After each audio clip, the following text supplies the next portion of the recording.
My Uncle Emmett had one rule about his cellar. He said it the same way every time, flat, the way a man reads off a price he doesn't intend to argue about. You don't eat what nobody signed. He'd been dead since February.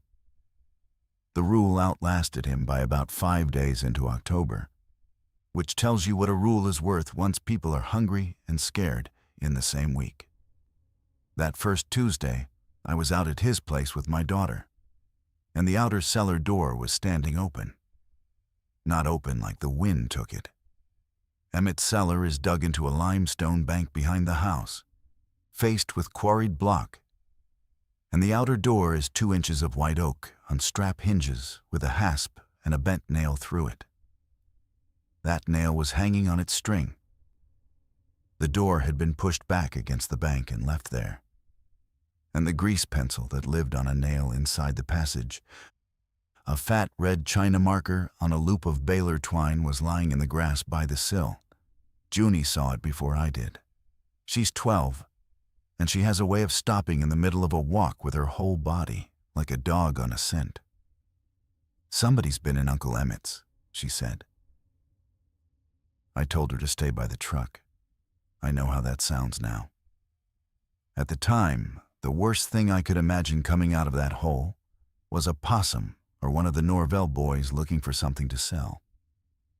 I want to be clear about why we were even there. I run the cooler at Pennywell Produce over in Corbett, receiving, rotation, temperature logs, 40 years of other people's apples and cabbage moving through a concrete room at 34 degrees. That Tuesday, they sent us home at 9 in the morning because 2 of our 3 inbound routes hadn't run and there wasn't anything to receive. Nobody said the word outbreak on the dock. What our dispatchers said was that the packing house up north wasn't loading, and the drivers who did run had come back talking about the interstate ramp at the county line being coned off with no detour posted, and everybody on the dock made the joke you make, and we clocked out. So I had a Tuesday, and the family auction was Saturday.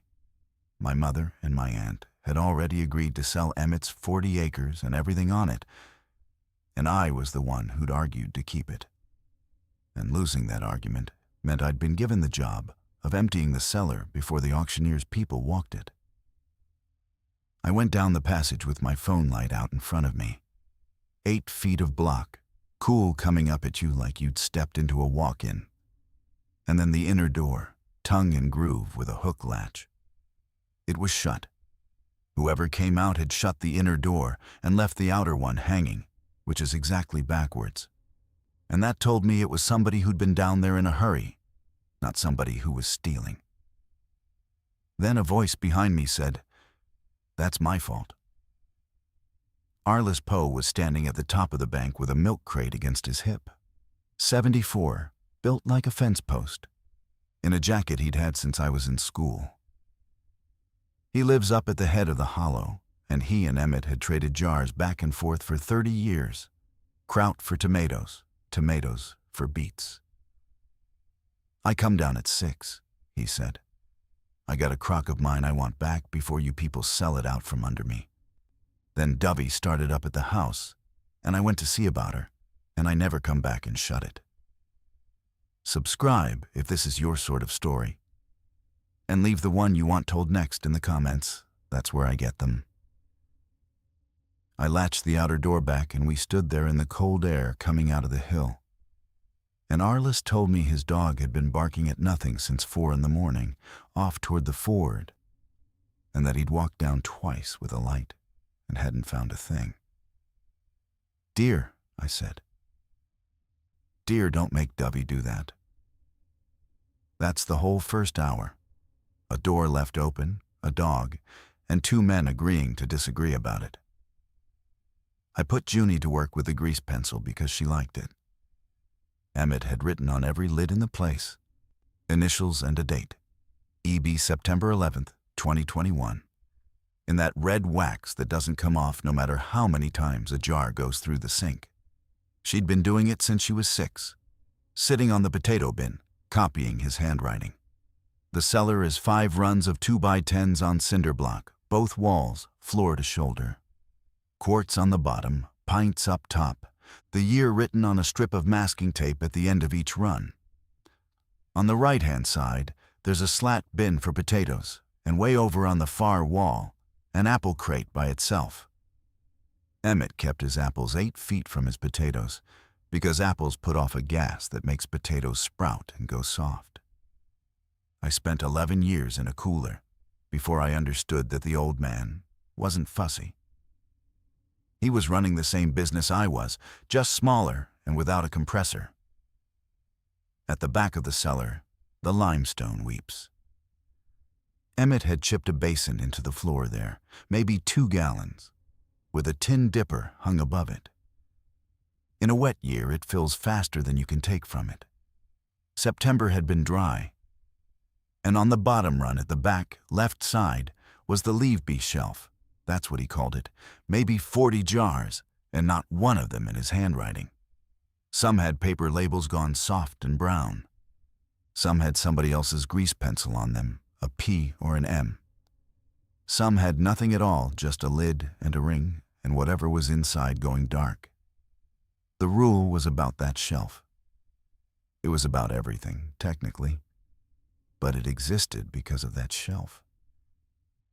Junie asked me the same question every kid asks. Why doesn't he just throw them out? He didn't, I said, which is not an answer. I knew a version of the story. Everybody in the family knew a version. Sometime before I was born, Emmett got bad sick off something he'd put up himself in a hard year, and spent a long stretch in a hospital in Louisville, and came back different about food. My mother told it as an old man's superstition. Emmett and his lids. We laughed about it at Thanksgiving. I tell you, I took the rules seriously. What's true is that I repeated it. There's a distance between those, and I lived in it for about a week. By noon, I'd counted the good side. 300 and some quarts, 4 years deep, mostly green beans and tomatoes and beets. A run of applesauce, 24 pints of blackberry. I remember standing at the end of the run, with my hand flat on the 2x10, thinking that the auctioneer would put the whole wall in one lot, and it would bring maybe $200, and that I'd been outvoted by people who'd never come down here. Then my phone went off with a Pennywell group text saying, "Don't come in Wednesday."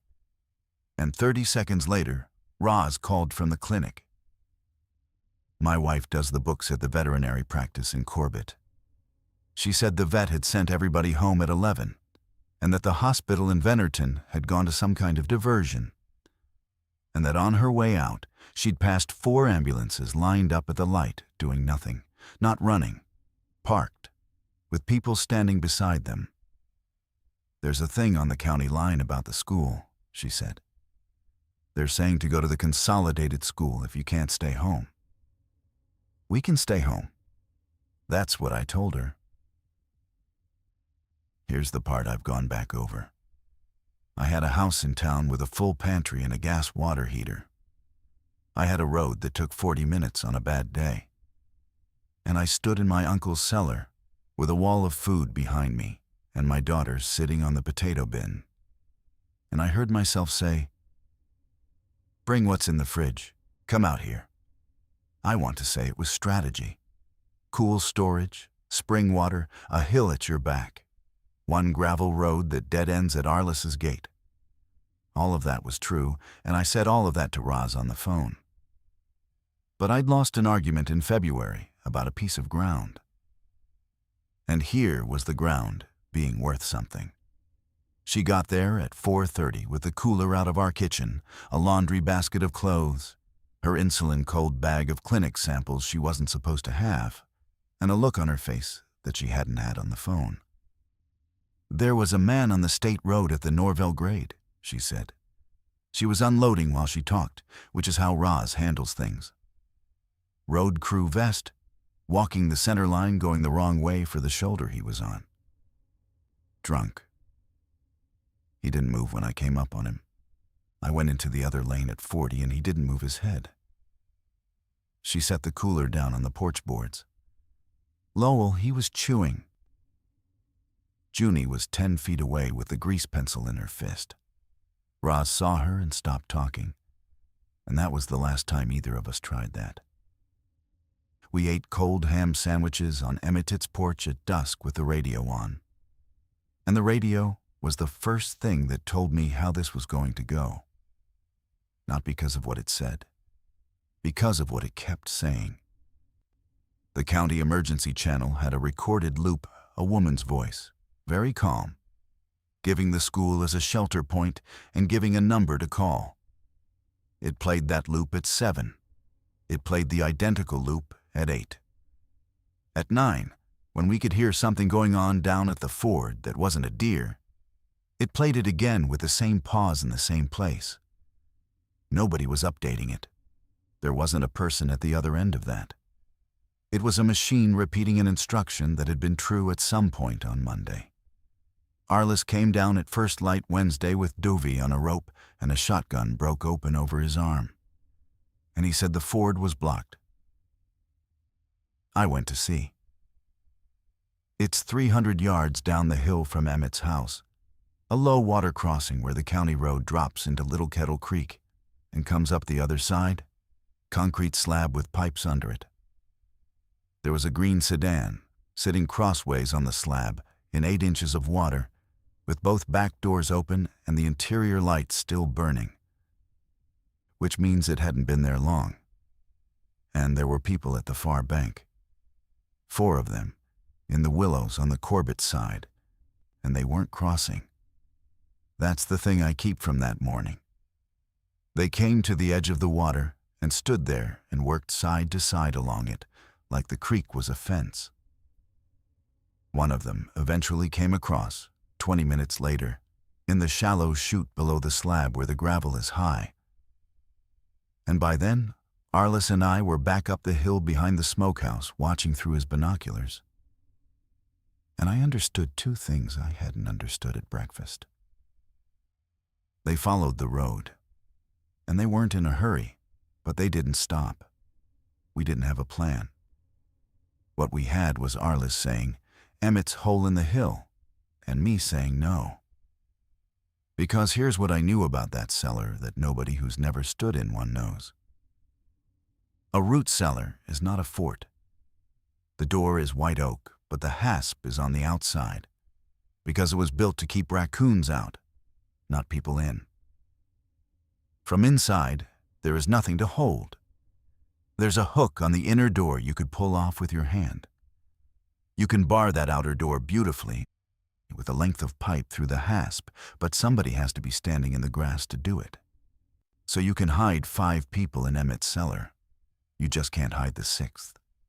We spent Wednesday making the house work instead. Roz and I took the storm shutters off the barn and screwed them over the 2 ground floor windows facing the road. Arliss brought down his propane, 2 20-pounders, and a camp stove. And we set that up in the summer kitchen off the back, which is a screened room with a chimney and no line of sight from anywhere. We agreed on no lights upstairs after dark. Junie made the sign for the back door herself, in red grease pencil on a paper plate. Shut it.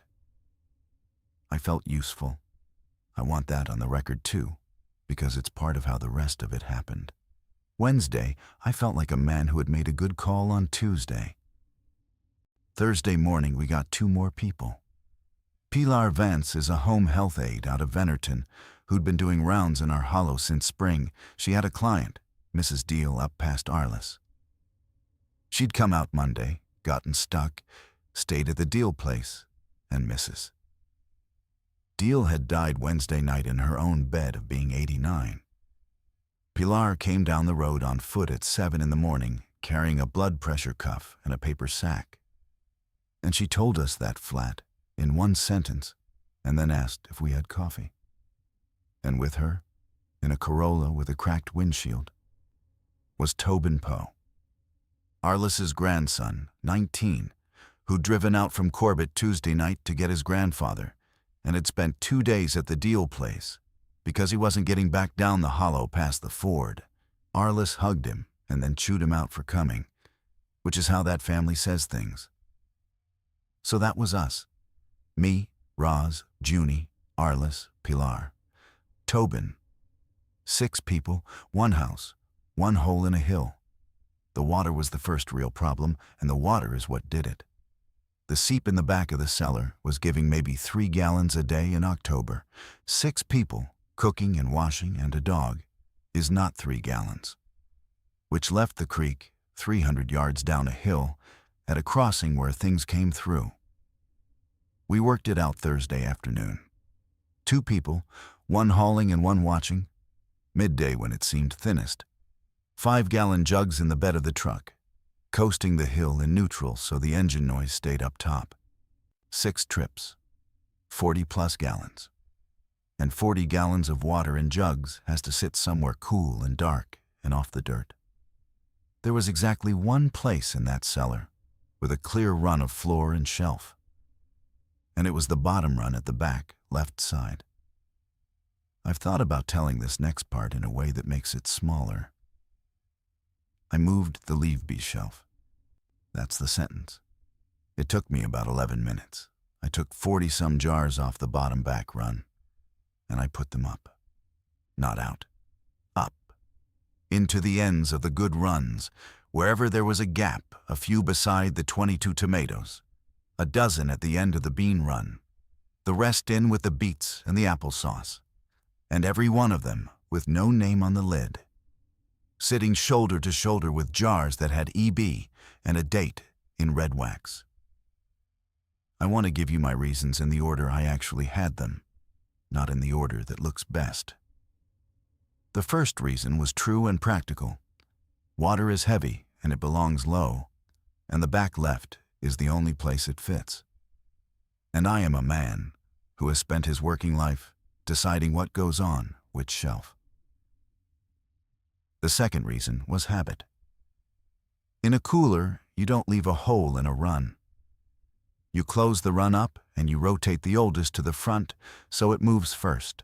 I have said oldest to the front out loud probably 10,000 times in my life. I said it to Junie that week. I said it like it was a virtue. The third reason I didn't have words for until about a month afterward, and it's the one that matters. When I stood at the end of that wall Tuesday with 300 and some jars counted, I had done the arithmetic that anybody does. 6 people, 4 months to something like spring, and the number I got was not a comfortable number. And I'd been the one who said come out here. With the leave-be shelf mixed into the runs, the wall was full. No gap at the end of the bean row. No 40 jars sitting in the dark by themselves, reminding you they don't count. A full wall lies to you in a way a list can't. I told myself I'd mark them. That was the plan, and it was a real plan, not an excuse I made up later. I even had the grease pencil in my back pocket while I was carrying jars. I was going to go down after supper with a lamp and put an X on every unsigned lid. And then it would be handled, and everybody could take from the wall without thinking. Junie came down while I was stacking the last of the jugs and stood in the doorway with her thumbs hooked in her jeans, looking at the runs the way she looks at a thing that's been rearranged. "Which ones are the not signed ones now?" she said. "I'm going to mark them tonight. I can do it. I've got the pencil." "You don't have the pencil. I've got the pencil." I patted my pocket, and it was there. "After we get the rest of the water in." That's the whole conversation. 11 seconds. She said okay and went up to help her mother with the jugs, and I picked up 2 more and followed her. And that was Thursday. Thursday night, we ran the propane stove for the first time and made a pot of Emmett's beans with a ham hock out of our thawing freezer, and Arliss said Emmett always oversalted, and Roz laughed for the first time since the Norvell grade. Tobin sat on the porch rail with his phone off, watching the road. Pilar went up to the Deal place with the truck at dusk to get the sheets she'd wrapped Mrs. Deal in changed out, alone, because she wouldn't let anybody come with her. I never marked the jars. Around 10, I went down to the cellar with the lamp like I'd said I would. And I got as far as the inner door, and I stood there with my hand on the hook and looked at that wall full, even 4 years of a dead man's summers, all of it ours now. And I thought about how in the morning we'd need to get the rest of the water up before the light got high. I went to bed. I had the grease pencil in my pocket when I did. I found it there in the morning. Friday it rained a little in the afternoon, the first of it, and the hollow smelled like wet limestone. And we got 18 more gallons, and it was, in the way these things go, a good day. It was Friday night, going on 11, that Arliss came up the bank from the cellar in the dark with no light on. He'd said he was going down for a jar of his kraut. He'd been saying it for 2 days, that Emmett had a crock and 3 quarts of his down there that were his by rights. And he wasn't going to sit at another man's table, eating another man's beans, while his own put-up went to an auctioneer. He was wiping his mouth on the back of his wrist when he got to the porch. 74 years old, in the dark, on a set of block steps he'd walked 1,000 times. "Ate one standing up," he said. "Don't tell your wife. Cold, right out of the jar like a heathen." Roz was inside. Junie was asleep upstairs. Dovey came up the steps behind him and shook the rain off. "Which one?" I said. "Mine," he said. "Bottom back, left, where they always been." He went in and had 2 crackers and went to bed, and I sat on the porch until the rain quit, and then I took the lamp down the bank. The jugs were where I'd put them. Bottom run, back left, 41 gallons of creek water in plastic, standing in a double row against the block, with a tin dipper hanging above them, and not one jar anywhere near. There's a slop bucket inside the inner door, an old 2-gallon galvanized thing Emmett kept for rinse water. The jar was sitting in it upright. Quart, wide mouth, a 2-piece lid with the ring still threaded on loose. Somebody had eaten most of what was in it standing in the dark and set it down like a man putting a glass in the sink. I turned the lid over under the lamp. No wax, not a letter, not a date, not the ghost of a paper label. The glass had a smear on it where a thumb had been. Kraut is pale, and it's shredded, and you can tell it by feel with your eyes shut. What was left in the bottom of that jar was cut green beans. I stood there with the lamp in one hand and the jar in the other for a while. Then I set it back in the bucket, exactly the way it had been, and I hooked the inner door behind me and went up. Here's what I told myself on those block steps, and I'd like it written down honestly. A man who has been putting up food for 60 years and eating out of a hole in a hill for 30 knows what he's eating. Beans go over. You'd smell it. You'd feel the lid. Emmett's rule was about a hospital stay before I was born, and a superstition my mother laughed about at Thanksgiving. And Arliss had eaten a jar of beans, which is what all 6 of us had eaten at the table 4 hours earlier out of a jar with EB and a date on it. That's not nothing. Every piece of that is defensible. I've had 11 months to take it apart, and I still can't find the exact place where it stops being reasonable and starts being what it was. Saturday was the auction.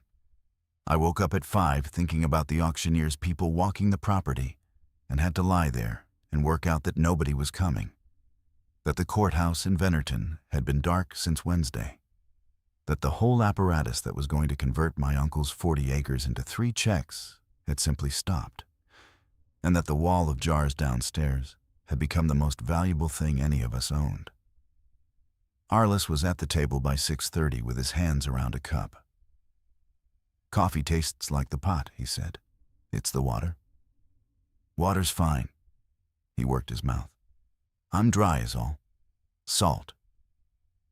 Junie was on the floor by the wood box with the grease pencil, writing the date on the paper plate sign she'd made, adding a line under "shut it" that said, "and latch it." She'd taken over the pencil the way she takes over anything you leave lying around. Roz was rebandaging a place on Tobin's forearm, where he'd caught it on the shutter screws Wednesday. And Pilar was up at the deal place again, walking, because she wouldn't take the truck for herself. Ordinary. I want you to have that morning the way we had it, because that's the trap in the whole thing. Nothing about Saturday morning asked anybody to do anything different. Tobin and I took the truck down for water at 9. The ford had changed overnight. Friday's rain hadn't been much on the hill, but it must have come harder up the Little Kettle drainage, because the creek was up better than a foot and running the color of coffee with milk in it. The green sedan was gone off the slab.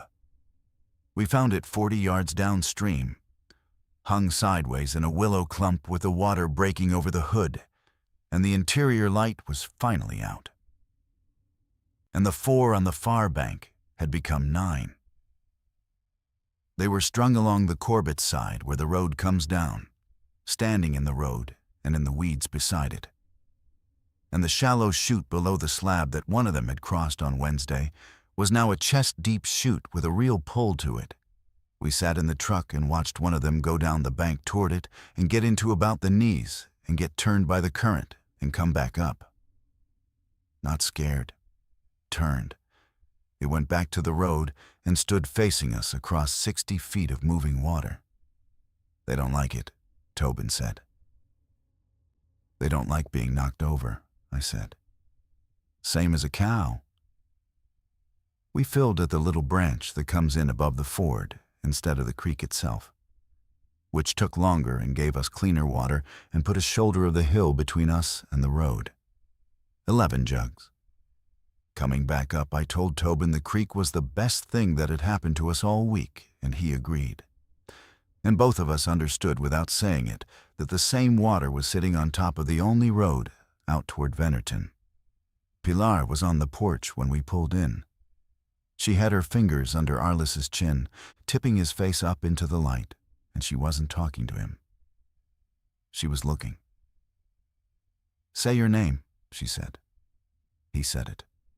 It came out with the edges rounded off, like the last hour of a long night. Both eyes, she said to me, not to him. Look at both of them.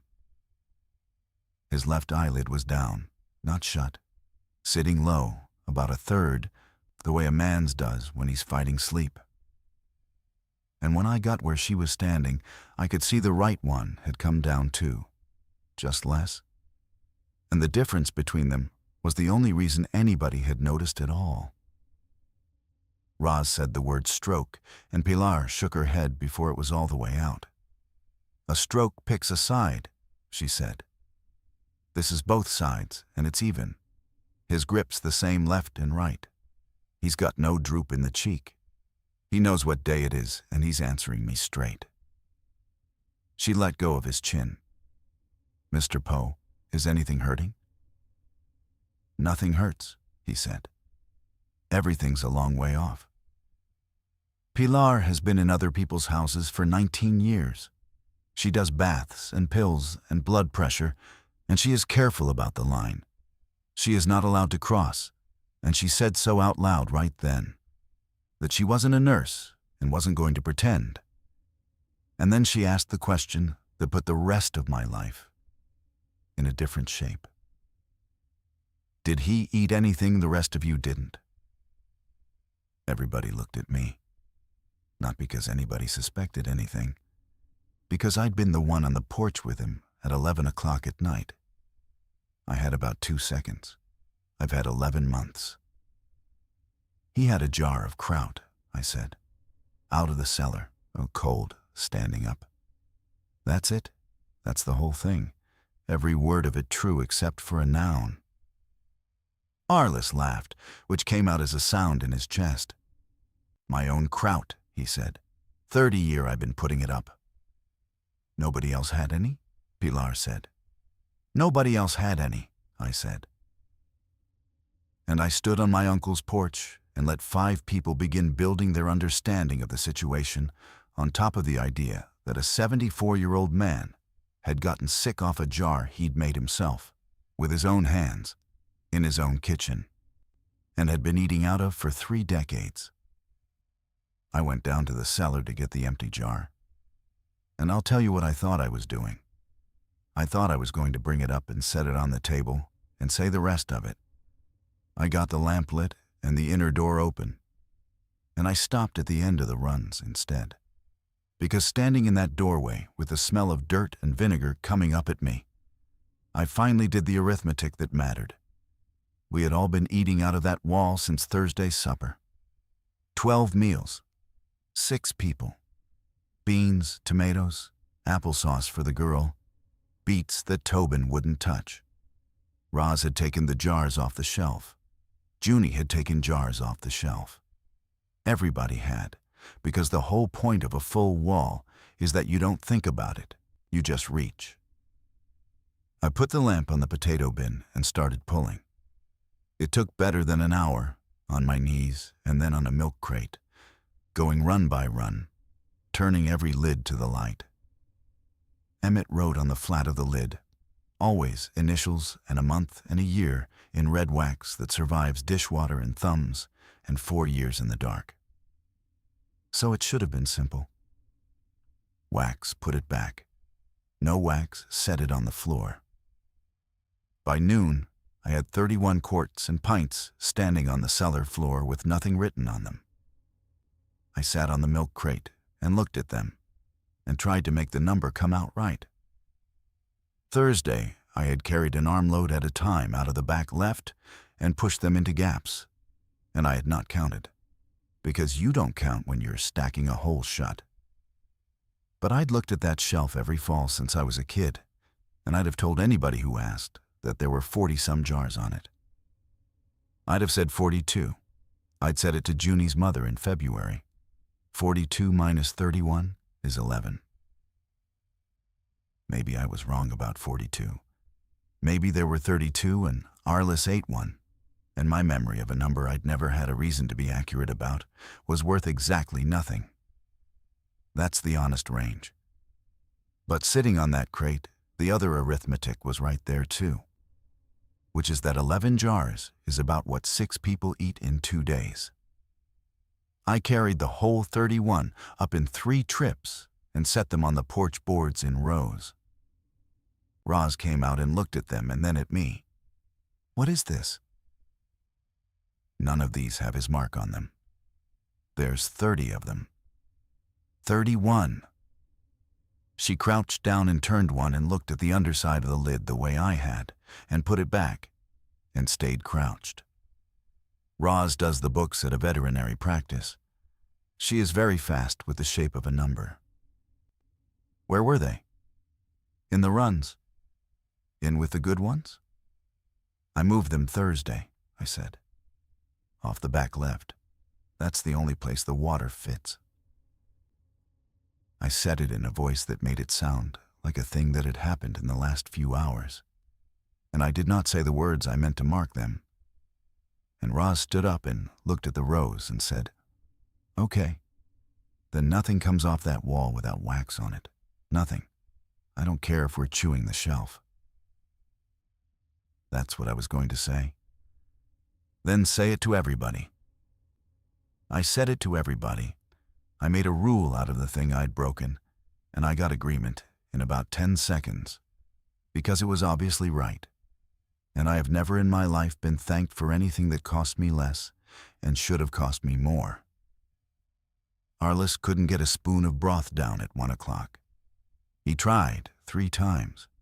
It went in and sat there and came back out over his lip, and he wiped it and said something none of us caught. And Pilar took the cup out of his hand and set it aside and told him to stop trying, in a voice you'd use to tell a man his shoes untied. She got me alone in the summer kitchen after. "I've seen this one time," she said. 19 years one time. Man in Venerton, 2011. Started with his eyes and his mouth, and it went down him. Shoulders, then his arms, then the middle of him. He was awake the entire time. That's the part people don't expect. He was awake, and he could hear us, and he could not lift his hand. off food, off green beans his sister canned.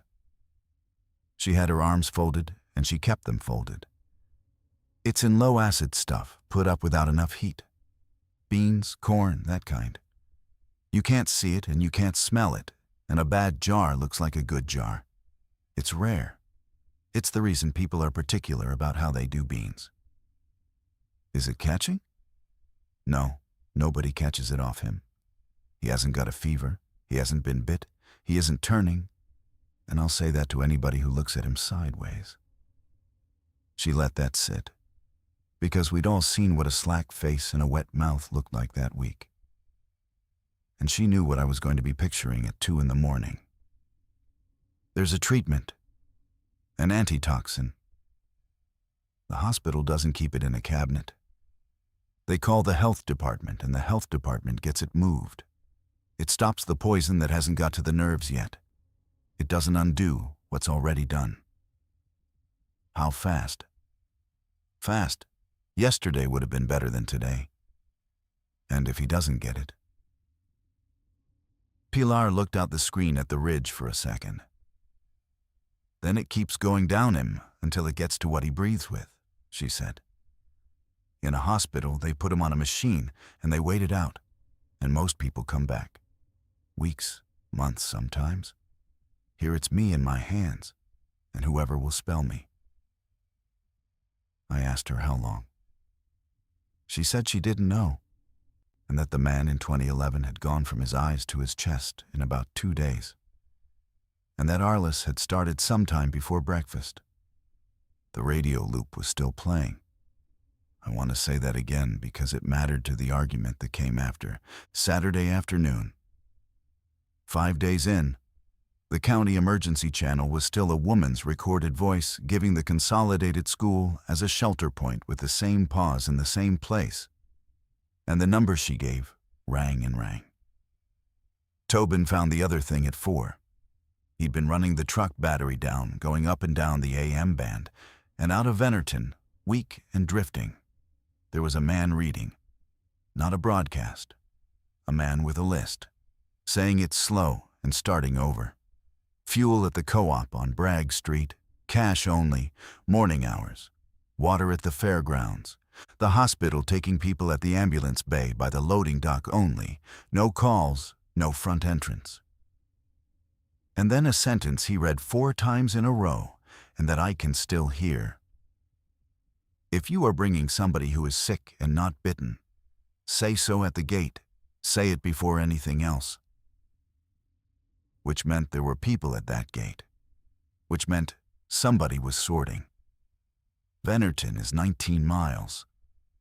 The ford was under a foot of moving water, with 9 of them standing on the far bank.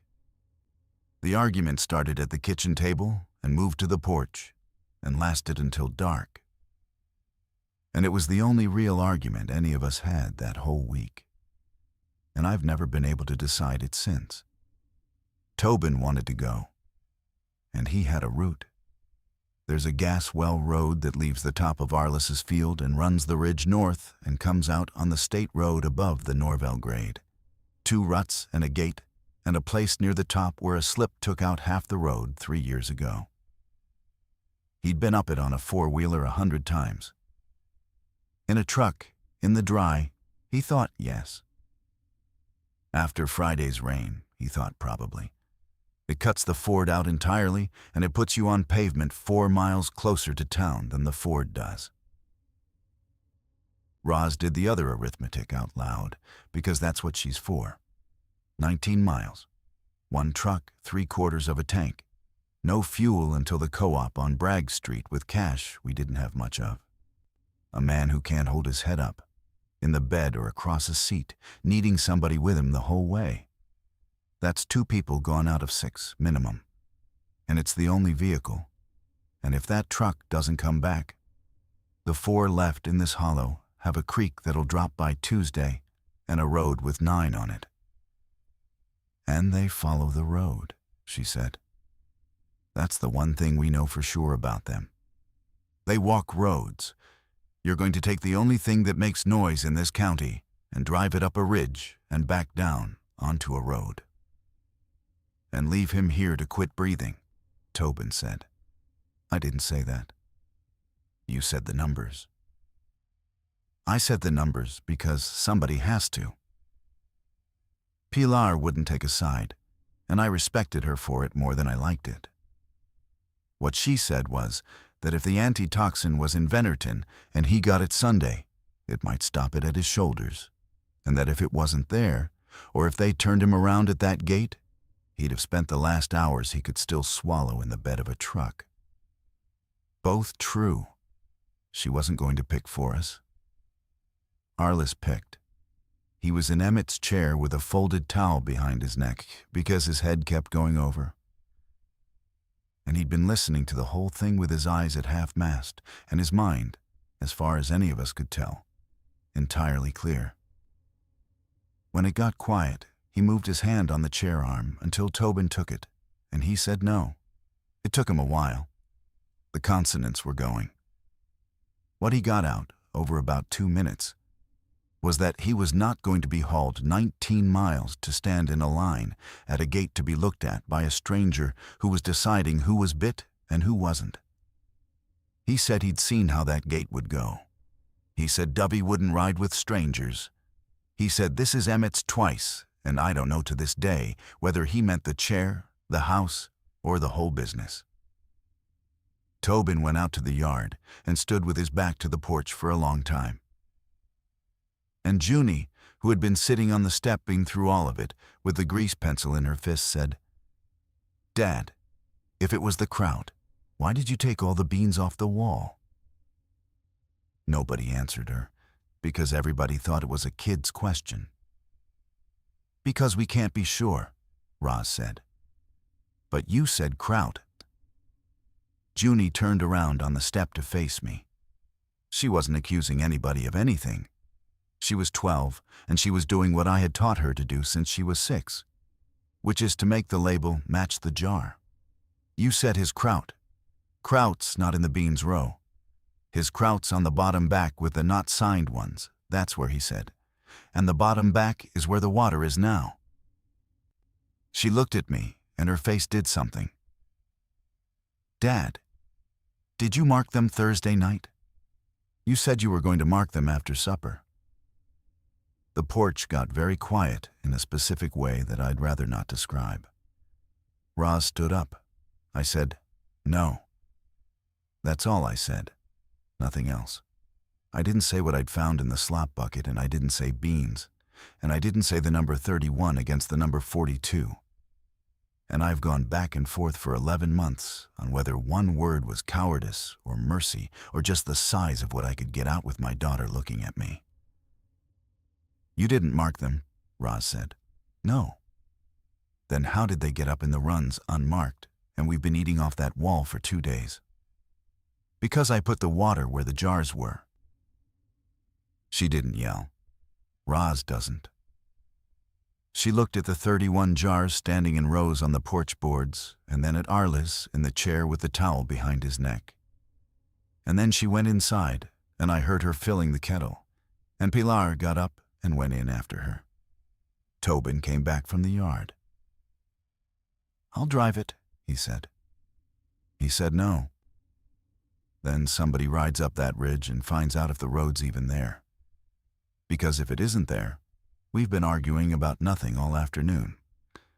And if it is there, then when he changes his mind, we'll have already found out. He looked 70 years old for a second, standing in the dark in a t-shirt. He'll change his mind when he can't breathe. He was right about the road needing to be scouted, and he was probably right about the other thing too. And I heard myself say I'd go with him. I'd like to tell you I volunteered because it was a 2-man job, which it was, and because I'd hauled produce over half the bad roads in that county for 20 years, which I had. Both true. And underneath that, plain as a hand on your back, my wife was in the kitchen filling a kettle she didn't need. My daughter was sitting on the step with a red pencil. And there were 31 jars on the porch that I had put in the wall with my own arms. And the ridge was somewhere else. We agreed on first light. half tank, 1 jug of water. The shotgun in the rack unloaded because Tobin's grandfather had drilled that into him, and neither of us was going to be the one to change it, and back by 10 whatever we found. Before I went up, I did one more thing, and it's the reason the rest of this happened the way it did. I went down to the cellar with the lamp, and I took the empty quart out of the slop bucket, and I rinsed it at the seep and dried it on my shirt, and set it up on the end of the 22 run, clean, with a ring on it. I told myself I was saving it, that when there was a doctor or a health department or anybody at all who could do something with it, I'd hand it to them, and it would matter what had been in it. I could have handed it to Pilar that night. She was 10 feet up a set of block steps. The gas well road was there for 2.5 miles, and then it wasn't. We left at 6:40 in a gray fog that was doing us a favor, up through Arliss's field in low gear with the windows down so we could hear. The ruts were soft on top and firm under, and Tobin talked the whole way, which is how he handles things. He told me about a 4-wheeler he'd rolled at the second cattle gate and about a girl in Corbett he hadn't heard from since Monday. And I let him, because the alternative was the 2 of us listening to the truck. The slip was worse than he remembered. 3 years of nobody maintaining it had taken the shoulder down to a shelf maybe 6 feet wide with a 40-foot drop into a laurel thicket on the low side. And Friday's rain had put a seam in it, a crack running with the road about a foot in from the edge. A 4-wheeler goes over that seam and never knows. A loaded truck puts 1,100 pounds on the wrong side of it. We got out and walked it. I've spent my life looking at loading docks and ramps, and I put my boot on the outside of that seam and felt it move, not much, a give, like standing on a floorboard with a bad joist. Empty and slow, Tobin said. Hugged the bank, with him in the bed and somebody holding him. I know. That's 400 more pounds, and it's not sitting still. We stood there in the fog with the drop under us. Then Tobin said the thing that neither of us had said all week. It'd hold once. Which was true, and which was the whole problem. It would hold once, and we'd be 19 miles out with a man who couldn't lift his arms, on a road we couldn't come back over, in a truck 4 other people needed. We walked another half-mile past it to see what was up top. And from the high point of the ridge, where the trees open out over the Little Kettle Valley, we could see the state road below the Norvell grade. There were vehicles moving on it, not many. 3 in 15 minutes, all going north toward Venerton. And one of them was a school bus with the lights on. And there were people walking the pavement in both directions, in 1s and 2s. And at that distance, there was no way on earth to tell which of them were people. Tobin had the binoculars on the bus for a long time. Somebody's still running something, he said. Somebody was, at least. That's what we brought back, a road that would hold once, and a bus we couldn't identify going somewhere we couldn't confirm. And it wasn't enough to decide anything with, and it was too much to ignore. We got in at 11, and Arliss couldn't hold his head up at all anymore. Pilar had him propped on the daybed in the front room, with pillows built under both shoulders, and his chin blocked up, so his airway stayed open. And she'd rigged a strip of sheet under his jaw and tied it soft over the top of his head, because his mouth wouldn't stay closed, and his tongue was going back. She was suctioning him with a turkey baster. That is what we had. A turkey baster out of Emmett's kitchen drawer, boiled, and a woman who'd been awake since Friday, sitting on a kitchen chair beside a dying man, clearing his mouth every few minutes so he could keep breathing. He was awake. That's what I couldn't get past. His eyes were open, and they came to me when I walked in, and they stayed on me. And Pilar said, "He can hear everything. Talk to him like he's here, because he's here." I told him about the road. I told him the truth about the seam and the shelf and the bus we couldn't identify. and I watched him take it in, and his hand moved on the blanket. And Tobin, who could read his grandfather better than the rest of us, said, "He's saying no again." Roz hadn't spoken to me since the porch. She spoke to me then, in front of everybody, and it was the fairest thing anybody did that whole week. "Say the rest of it," she said. "There isn't any rest of it." "There is, and you've been carrying it around since Saturday, and he can still hear you." She wasn't angry the way you'd expect. She was tired, and she was exact. "Whatever you know, he ought to get to know it too. He's the one it happened to." So I said it, standing in my uncle's front room with the man in the bed looking at me. I said I'd moved 40-some unmarked jars into the good runs Thursday to make floor space for water, and that I'd meant to mark them that night and hadn't. And that when Arliss came up the bank Friday, I'd gone down and found the jar he'd eaten in the slop bucket. And it wasn't kraut. It was cut green beans, and there was no wax on the lid. And I'd looked at it under a lamp and set it back down and gone to bed. And that Saturday morning, when Pilar asked what he'd eaten, I'd said kraut. And I'd known better when I said it. And then I said the number, because Roz was going to get to it anyway. And I wanted it to come out of my mouth. 31 unmarked jars recovered. My memory of that shelf was 42. That's 11 unaccounted for. And 11 is about 2 days of eating for 6 people, and I couldn't prove either number. Pilar took that in without stopping what her hands were doing. "How long has everybody been eating off the runs?" "Thursday supper. Then it's 5 days for the earliest, and nobody else has a symptom." She cleared his mouth and set the baster in the pan. "That's good. That's actually good. It shows up in a day, 2 at the outside, for something that hits this hard. If it was in a jar we all ate out of, we'd all be on the floor." So he got the one. He got the one. She looked at me for the first time since I'd started talking. "Mr. Poe, did you hear that? 1 jar. You didn't poison anybody else, and neither did whoever put it up." His eyes went to her and came back to me. I don't know what he was saying. Tobin didn't tell me, and I didn't ask. And I've decided I'm not entitled to know. Roz went out to the porch. I followed her, which she let me do. "Did you know it was beans on Friday night?" she said. "Yes." And Saturday morning when she asked. "Yes." "Why?" I had an answer ready that I'd been building for a day and a half, and it was about how the difference between kraut and beans wouldn't have changed one thing Pilar did with her hands. And that was true, and I heard how it sounded before I got to the end of it and stopped. "Because if I said beans, then it came out of the wall," I said. "And if it came out of the wall, it came out of the part of the wall I made." She nodded.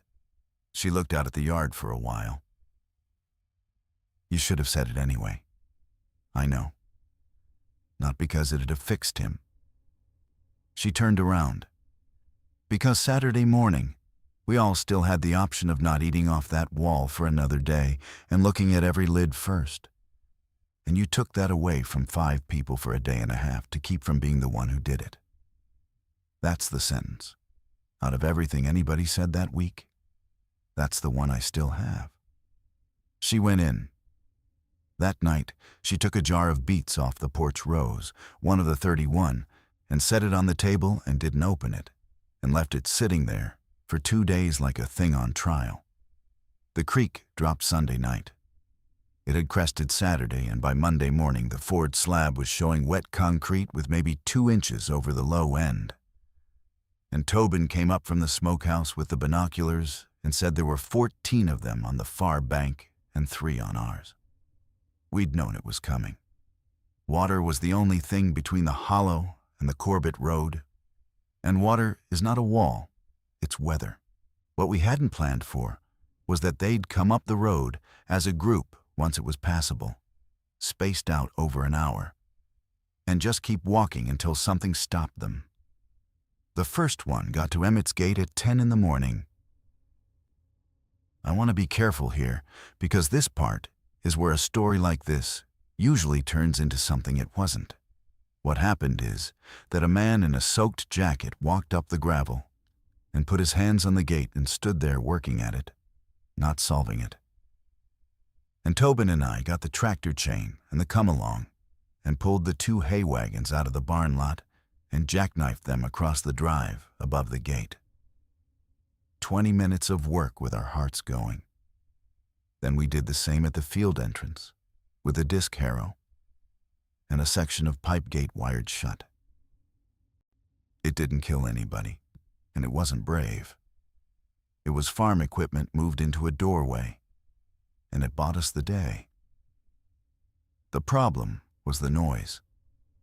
The tractor ran 11 minutes total, and by afternoon, there were 6 of them along the fence line where the drive is, spread out, standing in the weeds facing the house. And the well pump. Emmett's house has a shallow well with an electric jet pump, and there'd been no power since Wednesday, so that had never been a factor. But the Cellar seep had a factor nobody had thought about, which is that a hillside seep runs on last week's rain. Friday's rain reached the basin Sunday. Monday morning, that little chipped basin in the limestone floor was full and running over, 3 inches deep and spilling toward the door. Junie found it. She came up with wet shoes and said the cellar's got a creek in it. We had 41 gallons of jugs sitting in that water, which was fine, and we had the bottom run of the wall 4 feet away, which wasn't. Wet gets into a 2-piece lid at the seal. Rings rust. A rusted ring hides what's under it.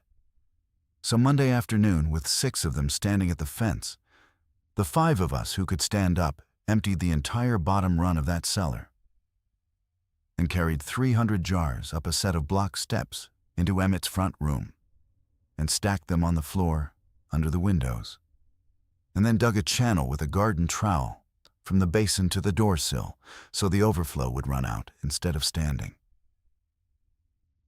It took 4 hours. Junie sat cross-legged in the front room with the grease pencil and inspected every single lid as it came in, and put a red X on any that had no wax, and made me stack the X ones separate by the wood box. She found 9 more that I'd missed on Saturday. 9. On my knees with a lamp, run by run, and I'd missed 9 because I'd been looking for bare lids, and some of Emmett's older wax had gone thin and pale, and some of the unsigned ones had a smear of dirt that read like a mark if you were tired and wanted it to. 40. 31 plus 9 is 40, against a remembered 42 and 1 jar in a slop bucket, which is either an accounting that closes or a coincidence that closes it. I've never known which, and I never will.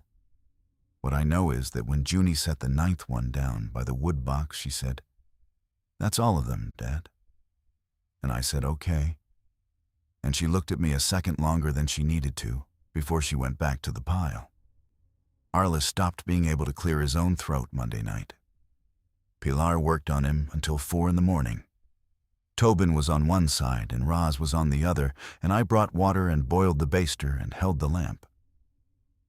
And at some point around 2, Pilar said, without any particular weight, "If we're going, we go at daylight, because tomorrow he won't survive the road."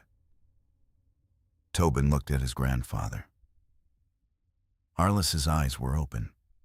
He couldn't move his mouth anymore. He could move his eyes and 1 finger on his right hand. And Tobin held that hand and asked him. And everybody in that room watched a man who had said no 3 times get asked a 4th. He moved the finger. Once. Tobin had made it once for yes.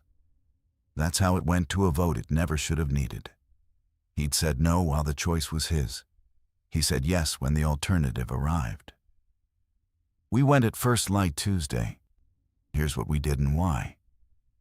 And this is the part where my whole working life either paid for itself or didn't. You can't put a man who can't hold his neck up in the bed of a pickup over 2 miles of rutted ridge road. Every bump goes through his chin and closes off his airway. And you can't lay him flat on a bench seat because the seat's 49 inches and he's 6'1". What I know how to do is secure a load so it doesn't shift. That's the job.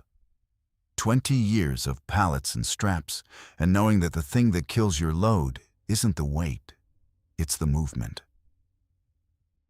We built him a sled out of the door off Emmett's Smokehouse solid, 6 inches longer than he was, and we padded it with a daybed mattress cut down.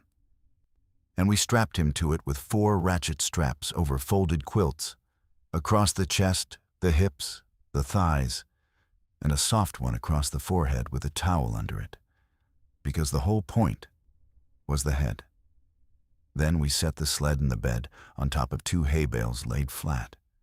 So the bales took the road, and the door took him, and we strapped the door to the bales and the bales to the bed rails. Pilar rode in the bed with him with the baster and a jug of boiled water and her back against the cab. Tobin drove. I rode in the bed. Roz and Junie stayed, with the wagons across the drive and the harrow in the field gate and the shotgun and Dovey.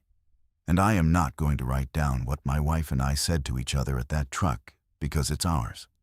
The tractor had to move the wagons, and the tractor makes noise. And by the time we had the drive open, there were 11 of them on the fence line and 3 coming up the gravel. We went out through the field, up the hill, into the fog.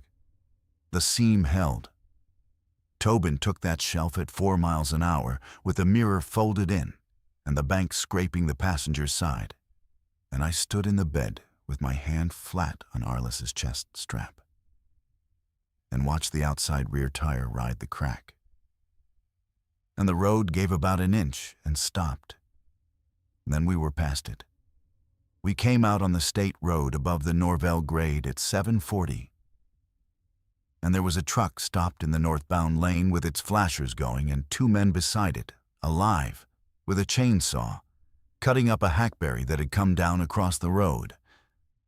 The tall one straightened up when he saw us and put his hand out, palm down, which is a thing that means slow. "Not bit," Tobin called out the window. "Sick, 19 miles. The man looked in the bed. He looked at the smokehouse door and the ratchet straps and the towel across Arliss's forehead and Pilar sitting there with the baster in her hand. And something in his face went from one thing to another. "Bay's on the loading dock side," he said. "Don't try the front. They got a lady out there writing names." He wiped his mouth. "It's slow, but it's real.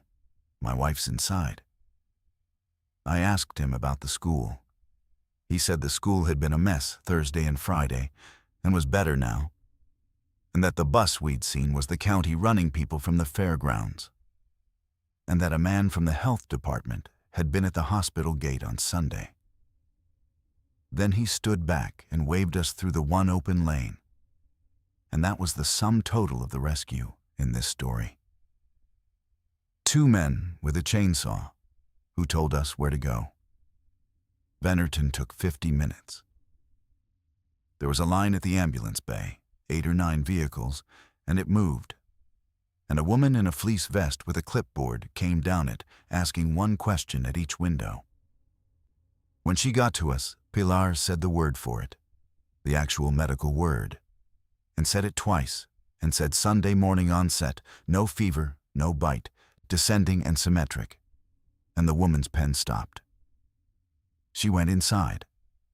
She came back with a man in scrubs, and he climbed up in the bed and put 2 fingers under Arliss's jaw and looked in both eyes and said, "Who tied his jaw up?" "I did," Pilar said. "Who's suctioning him?" "Me, since Sunday." He looked at her, and then at the smokehouse door and the 4 straps and the hay bales, and he said, "How far?" 19 miles of ridge road." "Jesus," he said, and then he called 2 people out of the bay with a gurney. They had it. Not there, they had to send for it. and it came from a state cache Wednesday morning on a sheriff's car. And by then, it was Wednesday, and he'd been down since Saturday. They put him on a ventilator Tuesday night. He lived. I need to say that plainly, because everything after it is complicated. Arliss Poe did not die.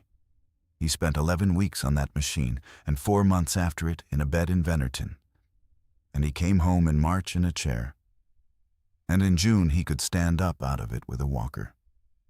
And last month he walked to his own mailbox and back, which is 160 feet, and had to sit down in a lawn chair at the end of it. The antitoxin stops what hasn't happened yet. Everything that had already happened by Wednesday morning is his to carry. And he's 75 now, and the doctors say a year, maybe 2, and maybe not all the way back. Tobin and I got back to the Hollow Tuesday night at 9 with the tank on fumes, and 11 of them in the drive, and we came in through the field on foot and left the truck at the top of Arliss's place. And that's a story with its own bad hour in it that ends with everybody alive.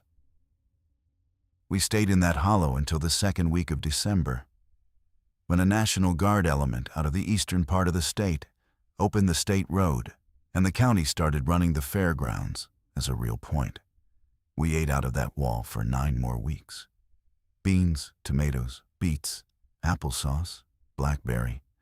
40 jars sat by the wood box the entire time with red X's on them, and nobody touched one, and we buried them all in the spring in a trench behind the barn, unopened, because nobody could think of a safe way to find out. Here's the accounting. The rule wasn't superstition. I found out in February when my mother finally told me the whole thing instead of the Thanksgiving version. It wasn't Emmett who got sick in 1978. It was his wife, Pauline, who I never met, off a jar of corn her own mother had put up and sent down. And she was in Louisville 9 weeks, and she never got her right hand back, and she died in 1994 of something else entirely. That shelf of 42 unmarked jars in the back left of that cellar was every jar anybody had ever handed Emmett Baird over 30 years that he didn't watch get made. He couldn't eat them.